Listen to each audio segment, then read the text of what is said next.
Welcome to Asian Times TV. Horrific crimes are not new to India. The capital of the largest democracy in the world, New Delhi, has been conquered many times over by successive waves of invaders. Their paradigms of conquest were always different. On August 15, 1947, New Delhi became the capital for the seventh time, when Pandit Nehru, the first Prime Minister of India, said, "We will try to endeavor to wipe every tear from every eye." Now, 65 years later, we have a new paradigm. In India, it's called globalization or development or liberalization.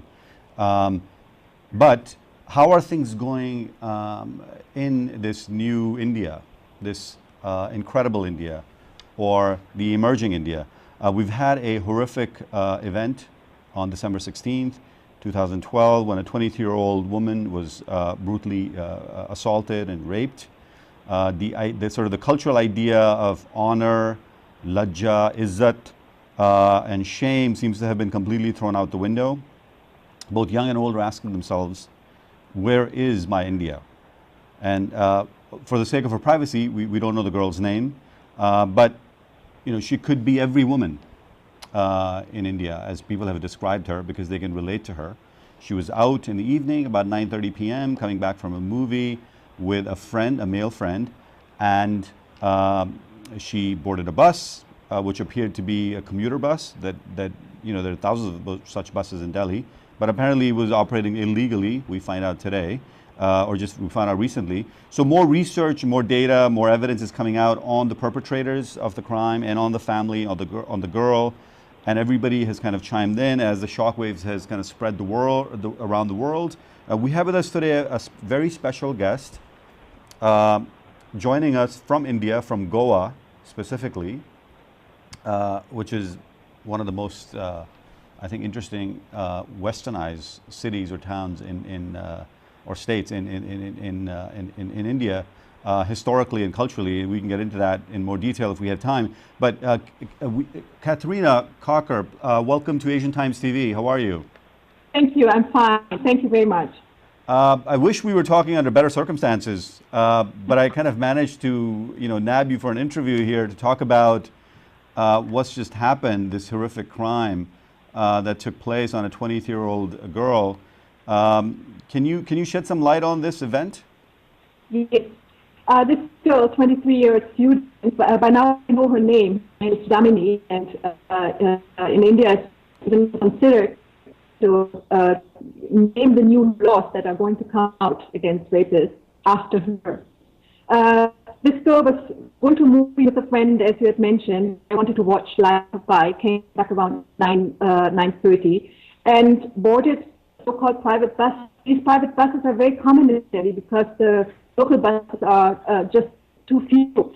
So they had no idea that this was an illegal bus, joyride by 6 men from a slum area in Delhi, who didn't like that she was boarding the bus with a young man who couldn't understand her kind of self-image of a successful young woman with a similar background than theirs.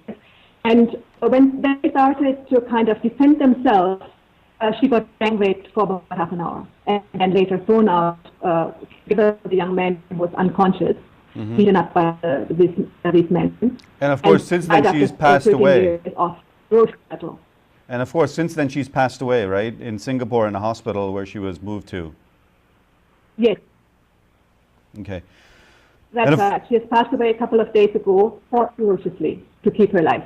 Yeah. Now, it has, of course, kicked off an outrage in the city, in major cities, and the government has tried to, water hose the protesters in the capital.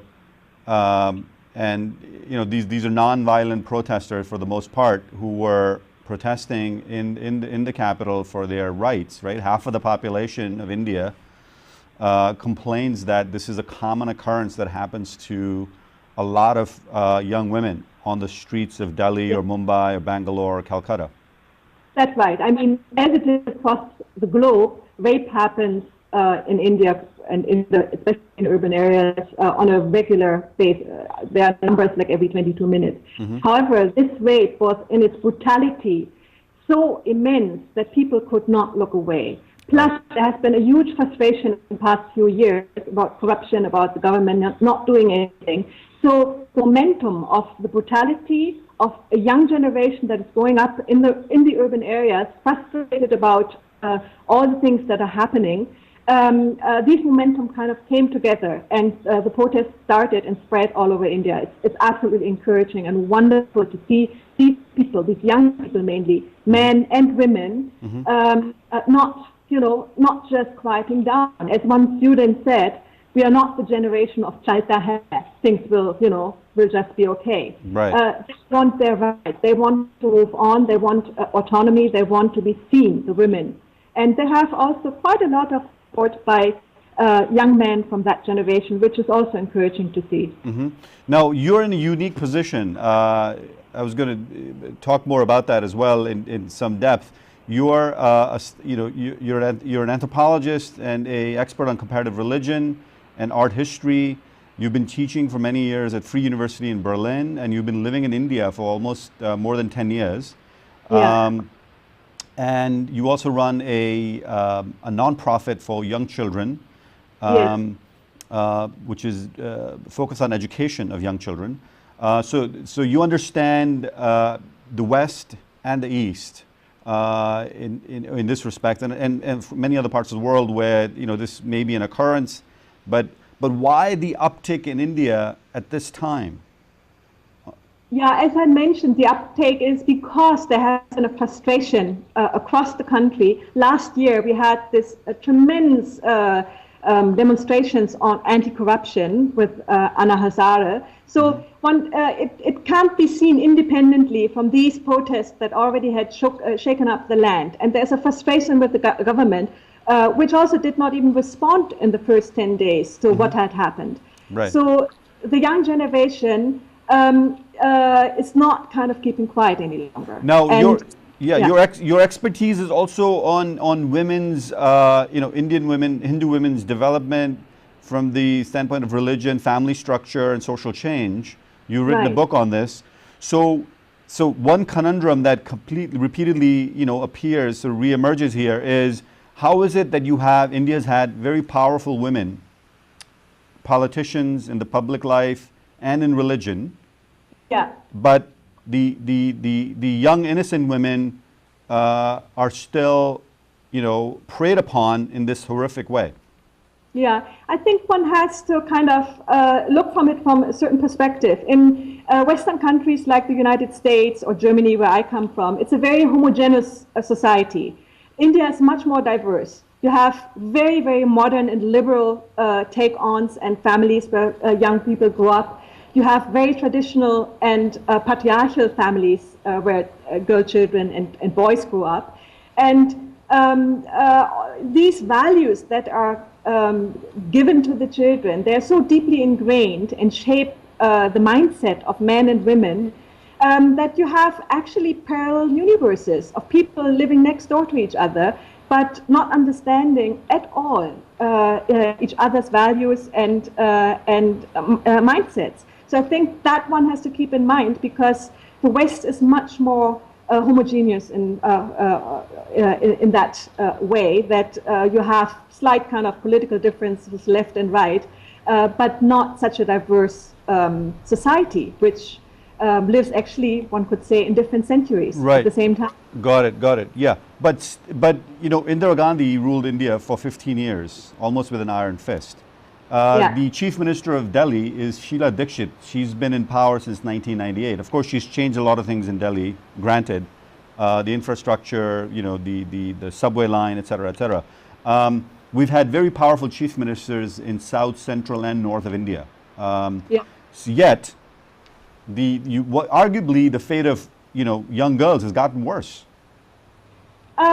Yes, I wouldn't say it got worse. Maybe it became more vocal. Things are coming out clearer. I think it's partly also a problem of northern India, which is a very, very patriarchal society. It is a culture. You have the Rajputs, you have the Jats in Haryana, you have the Sikhs in Punjab, who were former warriors. So their kind of idea to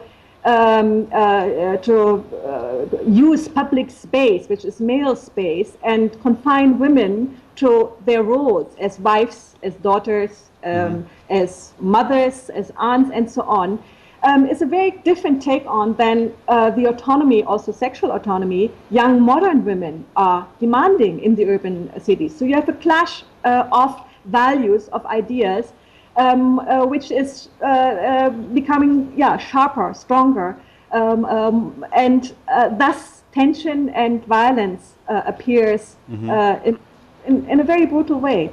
I see.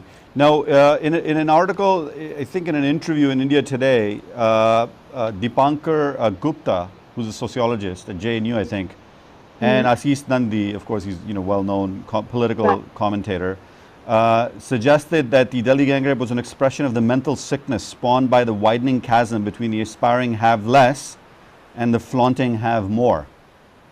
I would say this is only partly true. Yes, this is one of the problems. But look at Haryana. It's a pretty wealthy state in North India and has the worst sex ratio of female fetuses being aborted, of violence against women. So I don't think it is just a poverty issue where those who couldn't come up get aggressive. That's part of it, and it certainly was an expression of this case, this rape case against this young woman.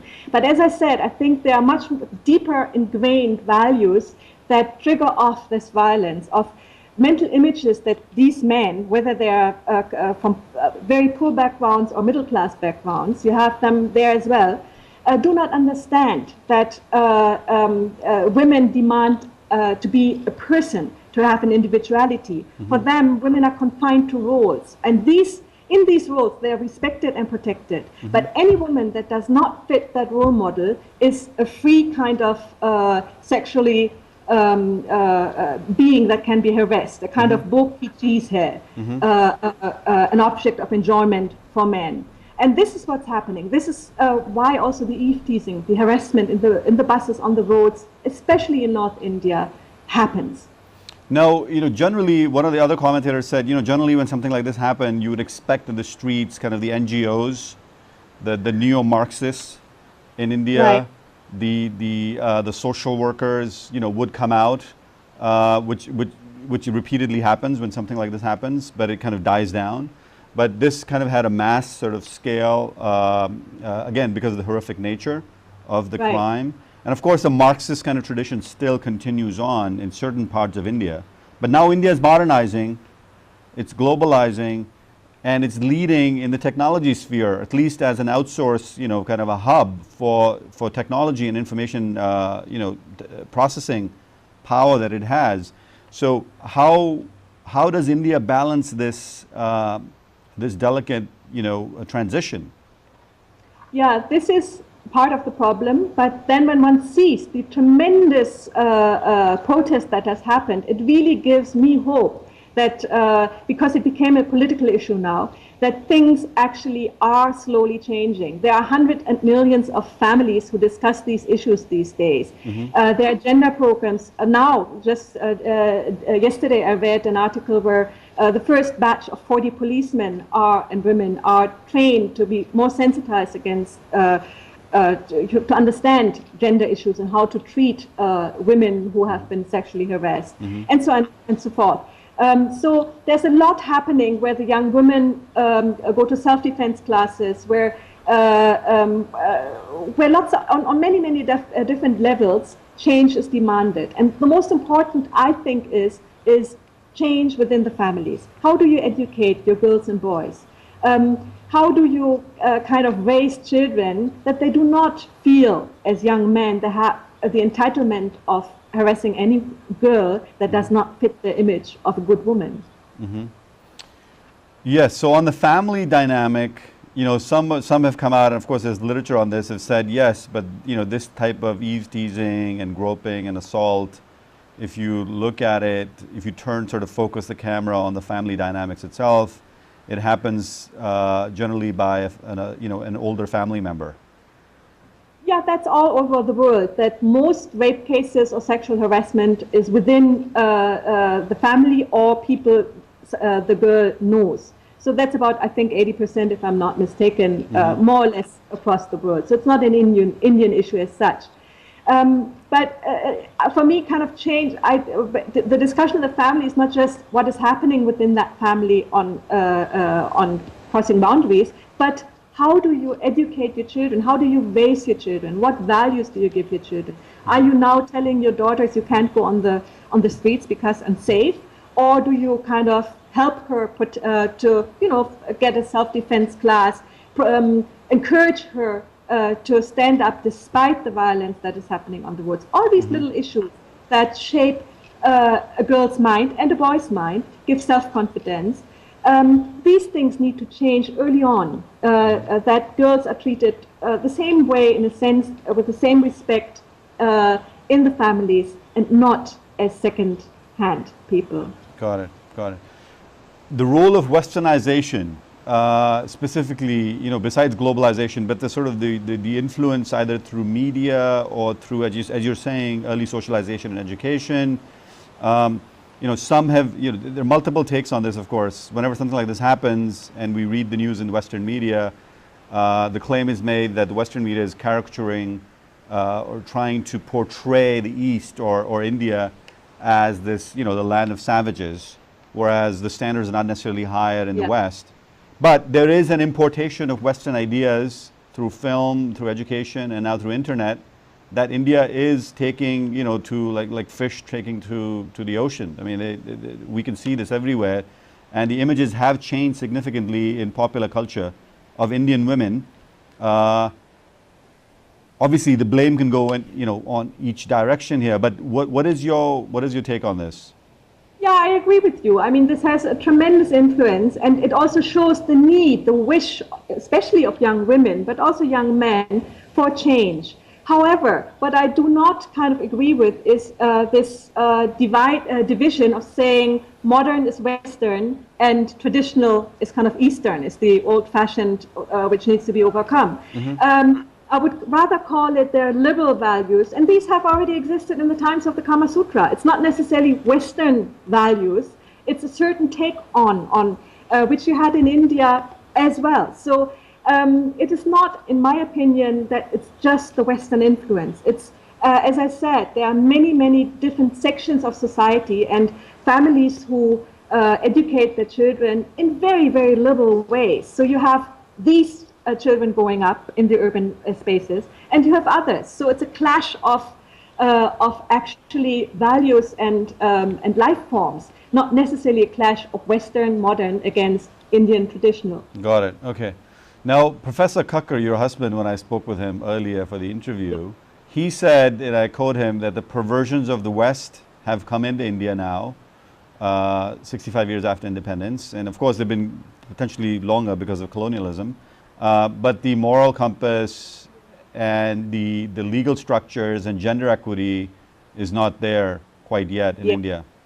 Yes, that is right. I mean, I think on the legal aspects, people are working on it now, that there are fast-track processes in rape cases, that there's a sensitization not to victimize the victims twice, that they are kind of shamed for what has happened, and so on. So there will be some changes. But yes, the West has definitely advanced laws, for example, treating rape within a marriage as a crime, which is not yet in India the case.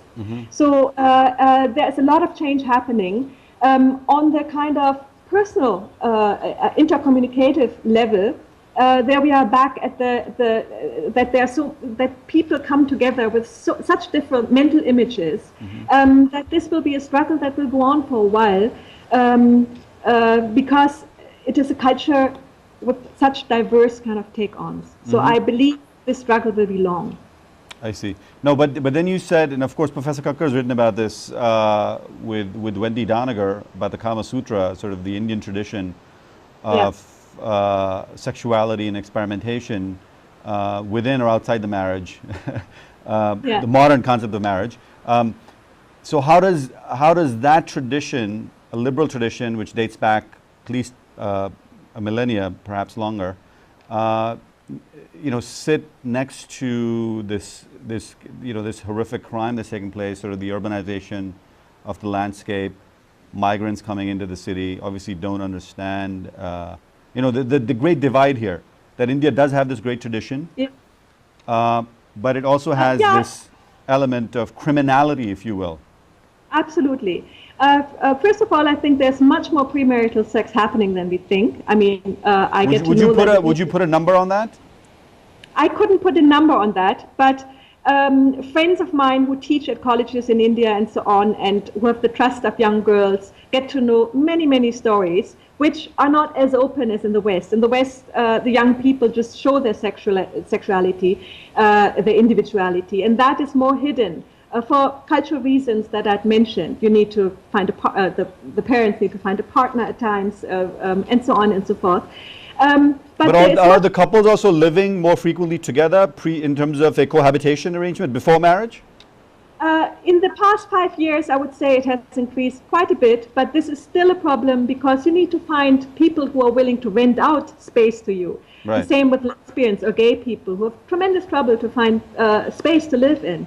So this is what I mean, that things will take time, but the change is already there and visible. You can see it in the movies, you can see it the way young people deal with each other, you can see it in the protests these days, where people, women as well as men, demand autonomy, demand to be able to express and dress themselves the way they want, without being shamed or harassed for that.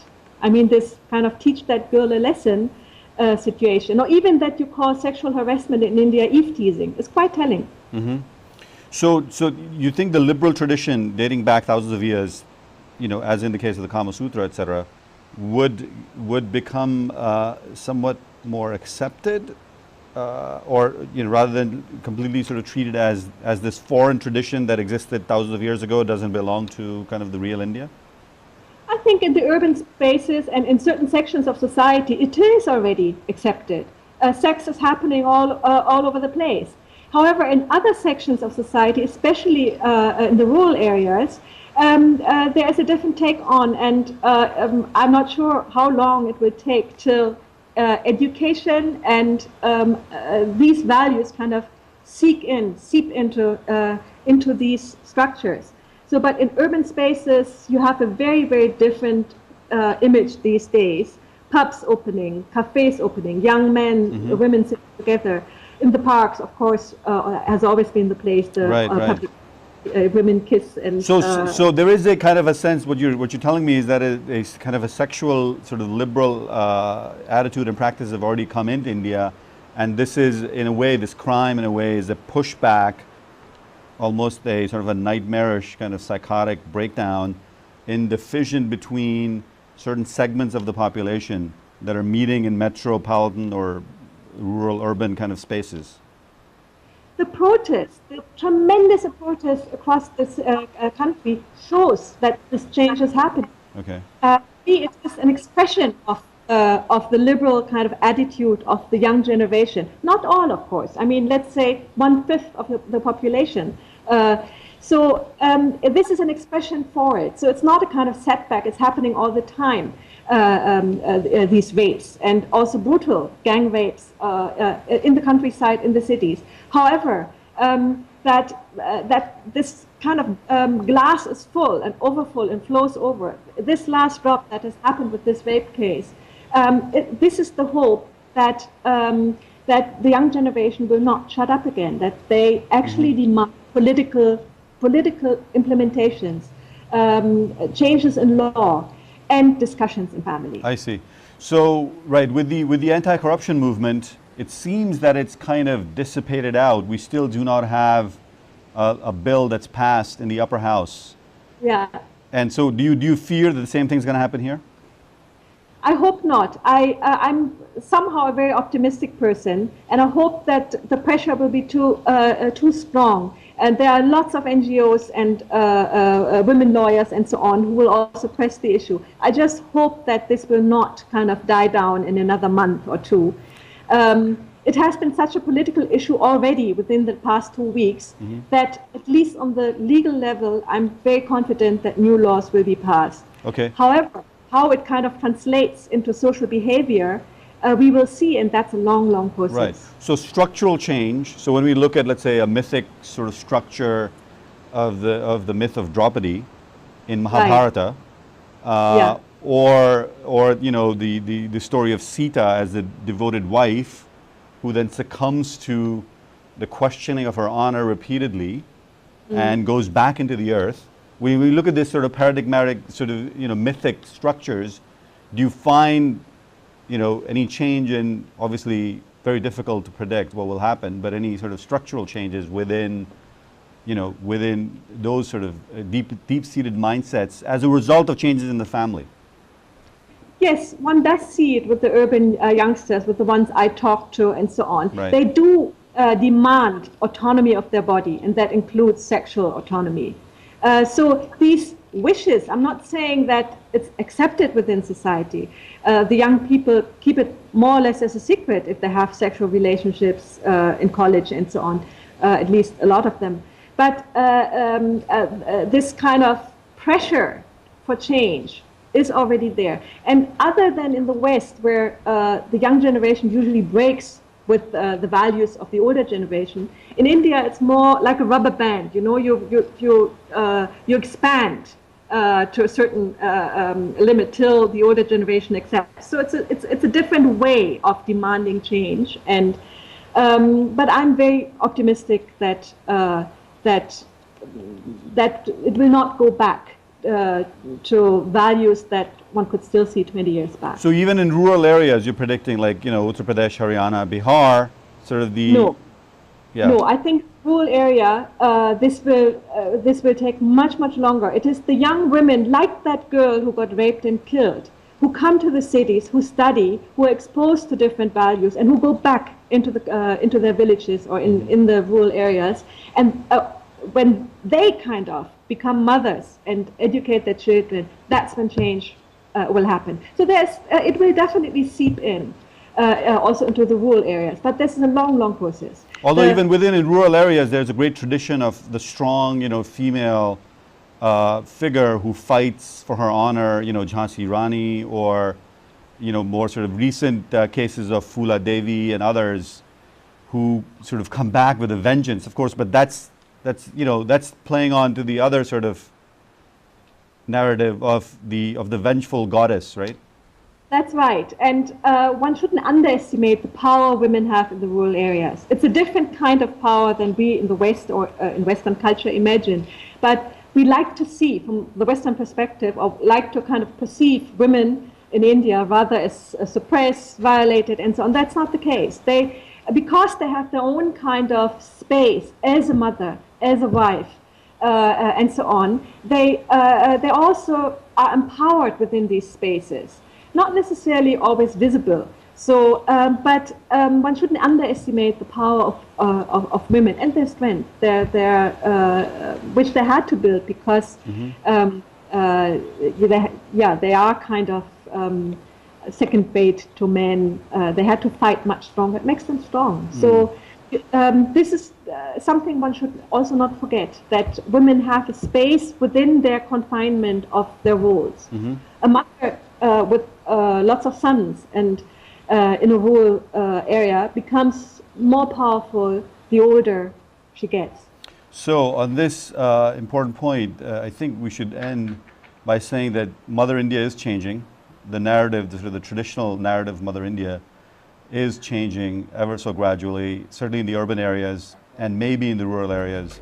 So for that important point, we want to thank Katharina Kakar for joining us from Goa, and we'll continue to follow this topic in the future. Thank you very much. Thank you.